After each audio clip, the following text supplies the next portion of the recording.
It's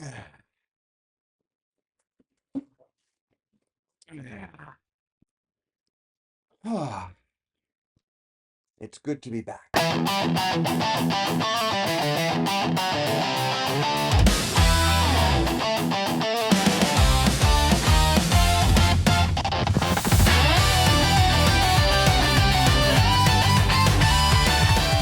Hey everybody, I'm Cortez, and I'm a critic, and welcome back. It is time. We are officially in the tampering period of the new 2026 NFL season, as lots of things have changed. One's going there, one has been cut, one doesn't know what the hell they're going to do. But now we're here, and time to prepare by remembering what was. Now, granted, I was supposed to do this probably was a month ago, but certain things took a lot longer to get delivered, so.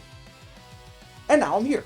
So, welcome back, and we're gonna talk. Well, let's first get the things out of the way. Congratulations to the Seattle Seahawks for winning their second Super Bowl. Yes, I know some people say it should be 3, but bite me. But they have won their second Super Bowl. They are happy. They are joyous. The Patriots lose. So quite frankly, a lot of people in the NFL are basically saying winning. So now it's time to say,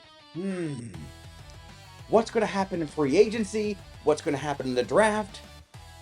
And what went right and what went completely wrong? And we're going to start with a team that has the most to what went wrong by talking about the team with the number 1 pick in the draft, as we'll start the recap with the AFC West and the Las Vegas Raiders.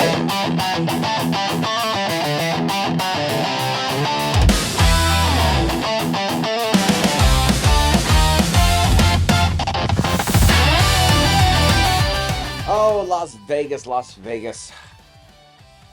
Wow, to say that I am disappointed is being nice. Let's be real, this was a disaster for the Raider organization. And that is probably with or without Tom Brady somehow involved. But for the Raiders' sake, honestly, like I said, by the time it's recorded, the biggest thing we know is that Max Crosby is now a Raven, which is still kind of funny that the Raiders would trade in conference to a contender. Then again, I kind of wonder what teams in the NFC was going to offer him more, but 2 first-round picks felt like the going rate. The question would have been which one. And since Baltimore is based at number 14th this year, it's basically going to be the same spot, especially certain people in the Bay of Tampa Bay was considering at number 15th. But when it comes to free agency, I always kept feeling worried about how much can the player be worth, the pick should give up, and mainly with age and, of course, injury history. I know that's basically, viewing it very negatively, but we all have to admit, not every trade has been successful. I mean, we've seen some trades this NFL season, Sauce Gardner and company, Micah Parsons, that have devastating injuries that will take a long period of time to recover.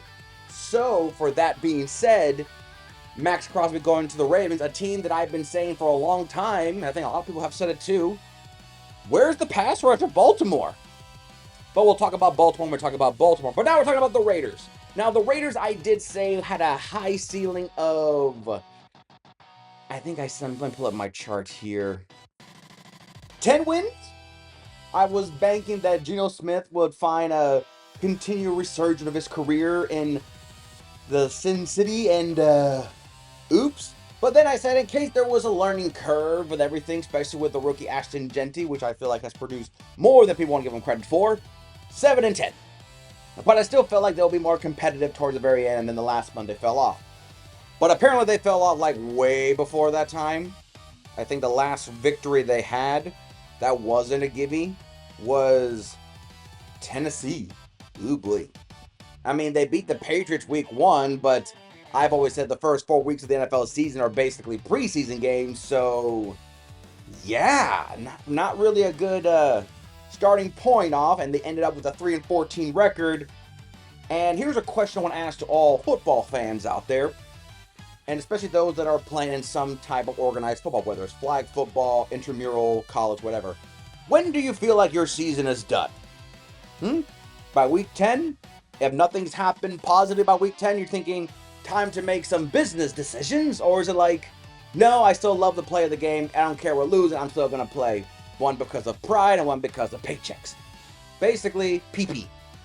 So, with all that, before we get fully into negative of the Raiders, let's talk about the Raiders' best game. And the best game was their only victory that was worth anything, Week 6 versus the Tennessee Titans.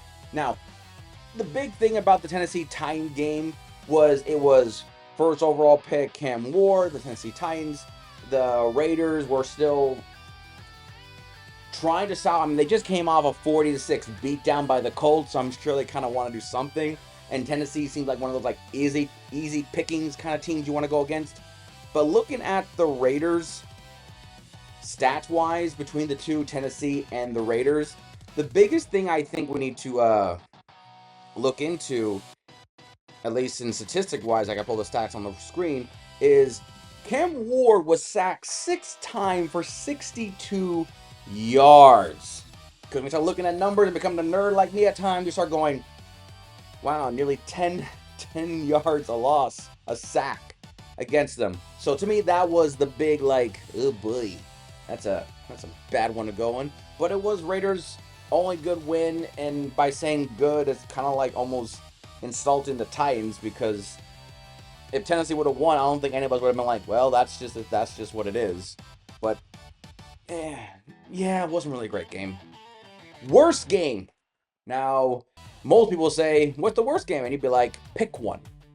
But to me, the worst game, and it's more the worst game mainly because of implications, and it's kind of hard to argue it, and that will be Week 17 versus the New York Giants, also known as the first overall pick game.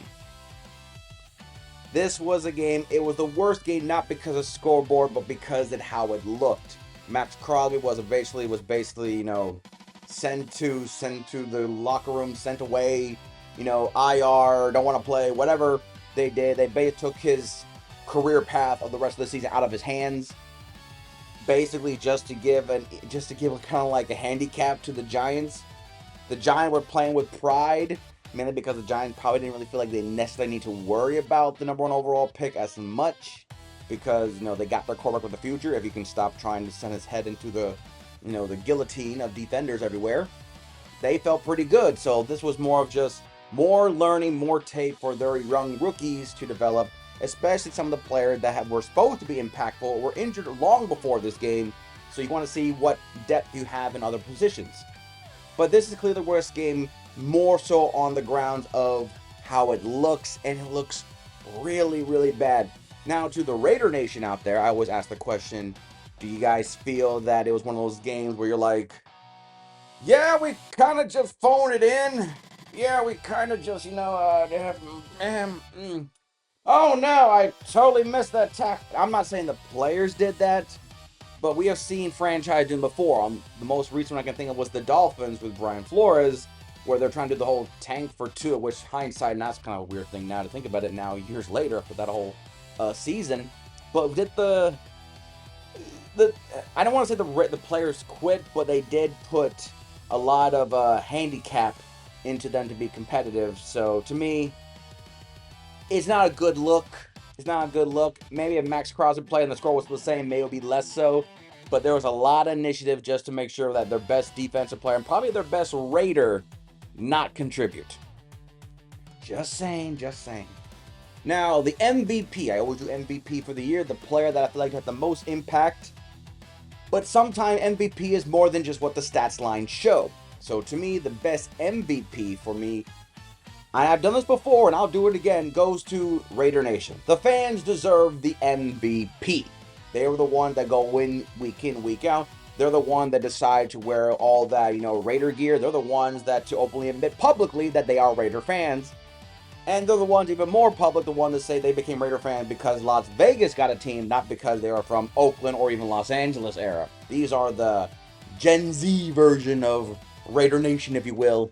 So to me, this is why I think the fans deserve to be the MVP, because they went through just bad. Now, draft picks. Draft picks for them. We all know the first overall pick. It's no big secret. So without further ado, the number 1 overall pick in the 2026 NFL Draft goes to Fernando Mendoza, quarterback, Indiana. Objection! They do have the 14th overall pick recently because of the Baltimore Ravens. Now, here's the question I think we all be discussing because I've seen multiple mocks and I have my own. Do they get a receiver to go with a young quarterback? We've seen what happened with Bryce Young when he got his number one receiver. We've seen how much Tyler Shaw's probably going to get his number one receiver for the Saints. We've seen, multiple teams that have like the number one receiver and how much it has impacted them, especially for young quarterbacks. They already have a great tight end. They have a very promising running back. My thought process made them go defense to make up for the loss of Crosby. So I usually put 3 picks, but usually it's in the first round. It's kind of hard to say, but these are the 2 players I think they will probably look in. Depends how things go. But I do believe they'll get a wide receiver, but I feel like the top 3 receivers, Lemon, Taysom, and Tate, will probably be gone before 14th, I believe. And they're not going to get another tight end because they got Bowers. So, but if they really want to stretch for a wide receiver, I will say with the 14th overall pick in the 2026 NFL Draft, the Las Vegas Raiders will select Denzel Boston, wide receiver out of Washington. But if that feels a little too rich for their taste, then I'll say they'll go with TJ Parker, defensive end, edge, Clemson, to make up for the Crosby loss. So those are the 2 players I believe I will see them going in for the Raider Nation. Now, in the end of all this, the grade I give the Raider Nation is obviously an F. This team failed in every aspect of the game, from being competitive to organizations to coach. I mean, they had a coaching shift. This was another season where a coach became one and done, which kind of puts more emphasis on that you cannot come in and say, let's work on the progress. The progress basically has to be somewhat progressive or somewhat, moving forward to be considered. So to me, in this league, unless there's a lot of money involved, guaranteed most of the time, most coaches, especially veterans, you get one and done and that's it. Sorry. I mean, we've seen quarterbacks get drafted and then they get replaced next year by the team's draft pick quarterback. Cam Newton, Jamie Clausen is the biggest one that comes to mind. Josh Rosen, Kyle Murray, which now in hindsight, that's another one that just feels like, look at that. So that to me is the Raider Nation itself. But that will conclude the Raiders recap of the 2025 NFL season. The team we're going to next, of course, will be in the AFC West, and is a team that I think we all realized that it happened. Next time, we'll be talking about the Kansas City Chiefs. And for the first time, wondering, is it over? Not metaphorical, like, is it over? Maybe. But until next time, I'm Cortez, and I'm a critic. Thank you so very much for watching.